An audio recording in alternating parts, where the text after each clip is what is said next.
Rev up your engines!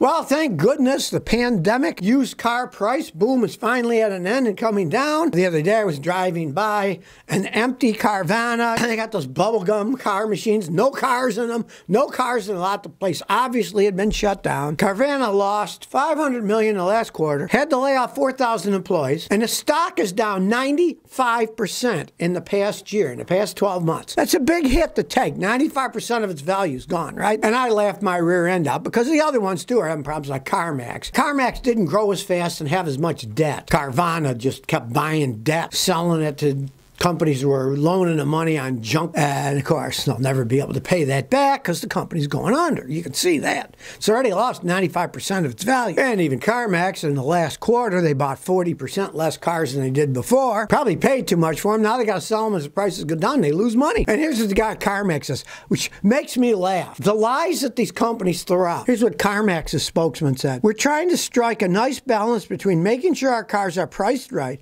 but also trying to maintain our profit margins. Those places are all crook joints.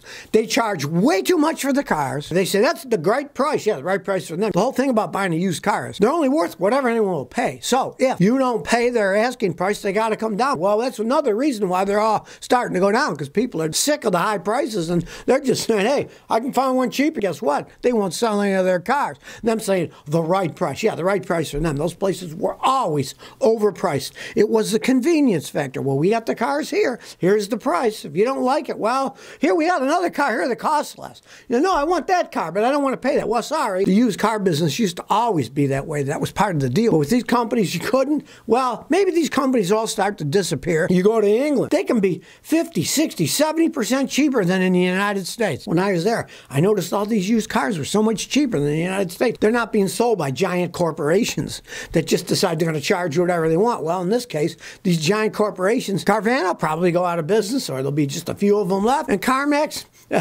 they're not doing too hot either. But at least for us, the prices are starting to come down because people are realizing this was all a big fantasy. Let's not pay those prices, and if you don't, they can't charge them. Marcellus says, I have gear slipping. I got an '02 Toyota Highlander, has some gear slipping. I want to add Lucas tranny fix. My fluid's full. How do I take out 24 ounces of fluid so I can add it? All right, very simple. You got an old Highlander. It's an '02, so it has a transmission dipstick. Take the dipstick out and stick down into it a little thin hose, attach it to a vacuum pump and pump it out. Very easy to do. You want to do it yourself, there's plenty of cheap vacuum pumps you can buy. The handheld ones where you pump, you can get them for as little as 30, 40 bucks. You pump them and it sucks the fluid out. And then you can measure exactly 24 ounces it's out. You suck it out, pour it in a container until it says 24 ounces, then pour 24 ounces back in. That's how I've been doing it for years. I got a big old pump. I didn't get an electric one because I know that'll break, right? The hand pump, you pump it, it sucks it in, fills up the container, and when you get it the ounces you want, pour that in,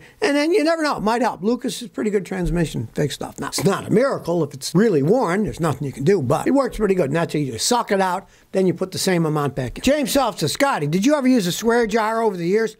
My wife threatened me, but it never came to fruition.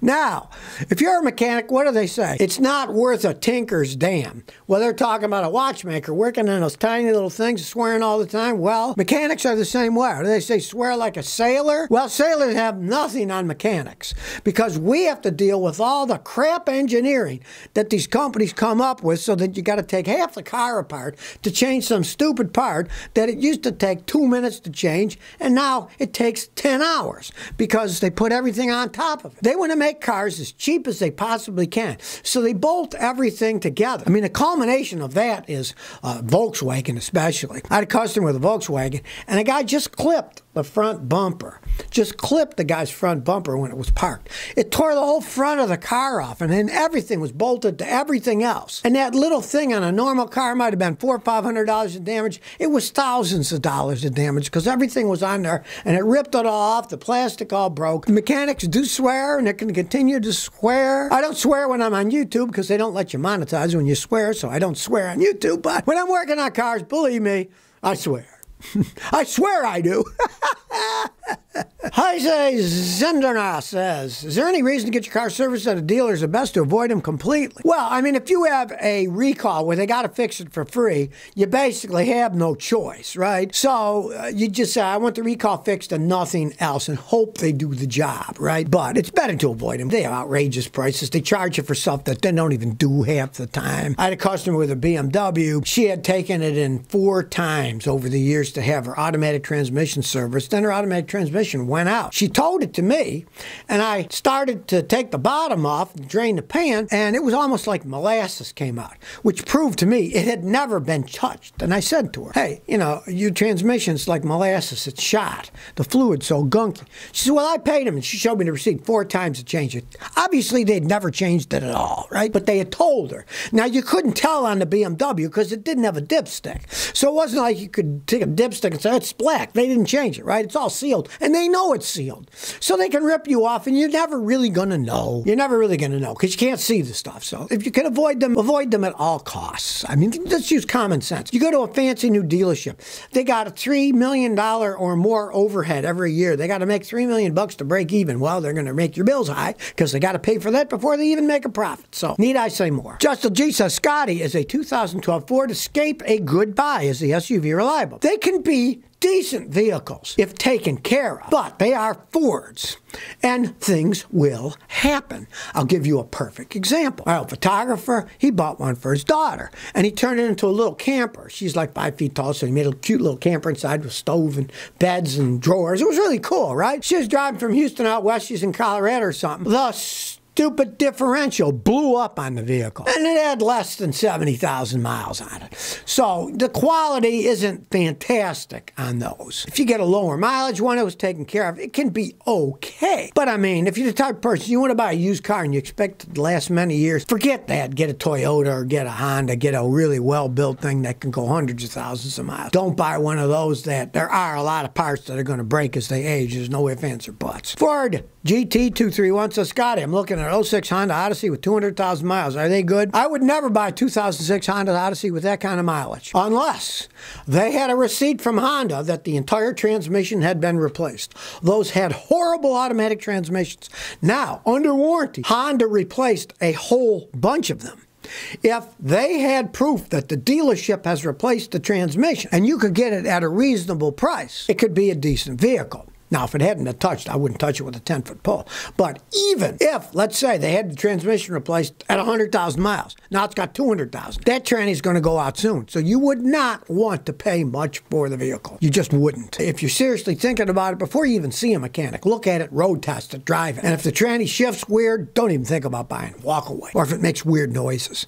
A lot of them, the trannies, I know, start to make a weird noise, and then they soon go out. Eric Wim says, Scotty, what Corolla 2010 up tranny is better, manual or CVT? Well, of course, the manuals are pretty much bulletproof if you don't mind driving a manual transmission. Now, Toyota makes the best CVT transmissions in the world, and I personally would not have any qualm buying one as long as it was 2018 and newer, when they really got them down pat. But that said, I just road tested a brand new 2023 Camry that a guy brought here to show me so I could show you guys about it. It is still an automatic transmission with gears. It's not a CVT. If I was going to go out and buy a brand new car, I don't because I'm cheap. I wait till they're older. But if I was, I would get a Camry, and I would get one with the regular automatic transmission. The guy still got 40 miles a gallon on the highway. They work really well, and it's a regular. It's not a CVT. That's what I personally would buy. And if I'm going to buy a new car or a late model car, I want it to run a really long time. And I would get the Camry, but I'd get the one that has the automatic transmission, because they're still making them with automatic transmissions. The Corollas, you got no choice. You have to get a CVT. That's all they make anymore. You can't get an automatic. They only make the CVTs, but they still make the automatics with the Camrys. Joseph C. says, Buffalo, New York here. My 2009 GMC Yukon TPMS light comes on. I checked the pressures. They're all level. I checked the sensors with an AC Delco OEM already, and they're okay. Okay, well, numero uno. Man, I feel sorry for you guys. My mother's still in Buffalo. That horrible playoff loss that the Bills had. They need to fire that defensive coordinator. The guy is an idiot. They should have fired him last year. If you don't get rid of that, guys, you'll never win a Super Bowl, ever. As for your question, okay, you checked the sensors on the wheels with the checker, right? And they're okay. That means that your system itself has a problem. Inside the vehicle.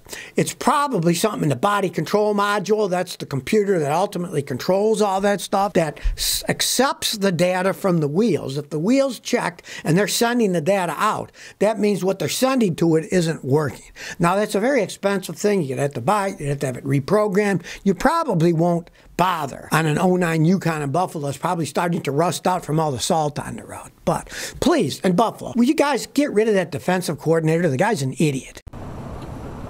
So if you never want to miss another one of my new car repair videos, remember to ring that bell.